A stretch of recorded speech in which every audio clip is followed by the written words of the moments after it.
Jom terukai 5 destinasi menarik di Lombok. Perjalanan kami bermula dari KLIA 2 menggunakan flight AirAsia yang ditempah melalui AirAsia Move.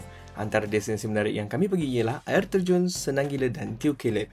Kat sini ada 2 air terjun. Perjalanan ke air terjun Senang Gila mengambil masa kira-kira 15 minit dan perlu menuruni sebanyak 200 anak tangga. Untuk ke air terjun Teo Kelep pula hanya perlu berjalan kaki meretasi hutan dan sungai yang mengambil masa kurang daripada 5 minit. Destinasi kedua kami ialah Bukit Selong Sebalun. Bukit Selong ni tidaklah mencabar macam bukit yang lain. Tak sampai 5 minit dah sampai ke atas. Boleh view pemandangan suasana kampung, Bukit Bukau dan Gunung Rinjani yang sangat indah. Tak jauh pun dari tempat menginap kami di Bobo Cabin Sembalun. Destinasi ketiga kami ialah Kedai Sawah yang menawarkan pemandangan lembah yang sangat indah dan mempunyai banyak spot Instagramable yang menarik.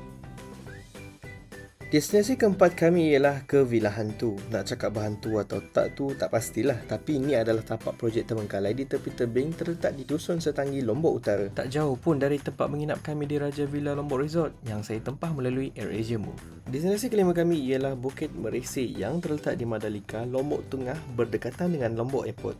Jadi, kalau korang nak tour guide sepanjang di Lombok, cari Lombok Reborn.